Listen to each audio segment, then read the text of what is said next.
আহলি কিতাব মেয়েদেরকে বিয়ে করা যাবে কিনা, অনেক প্রশ্ন। হানাফি মাযহাবের ফিকহের কিতাবগুলোতে এসেছে কোন মুসলিম আহলি কিতাব মেয়েকে বিয়ে করতে পারে। বিয়ে করতে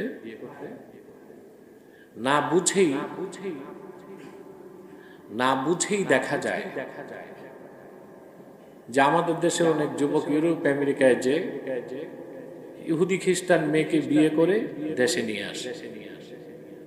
জিজ্ঞেস করলে বলে আহলে কিতাবকে তো বিয়ে করা যায়।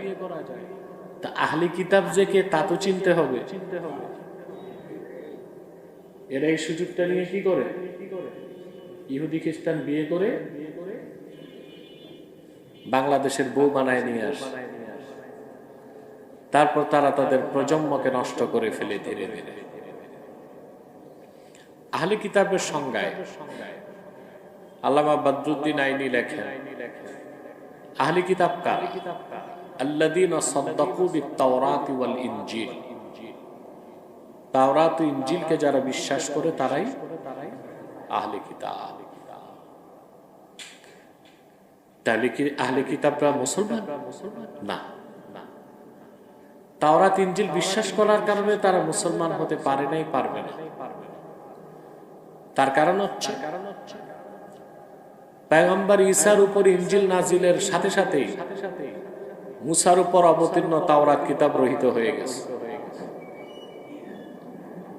আর আখিরি নবী মুহাম্মদ সাল্লাল্লাহু আলাইহি সাল্লামের উপর কোরআন নাজিলের সাথে সাথে ঈসার উপর অবতীর্ণ ইনজিল, পূর্বের তাওরাত, সমস্ত পূর্বের আসমানি কিতাব রহিত হয়ে গেছে। সেজন্য সেগুলো বিশ্বাসের মাধ্যমে মুসলমান হওয়া যাবে না। কিন্তু তাদেরকে আল্লাহ আহলে কিতাব বলেছেন এই জন্যে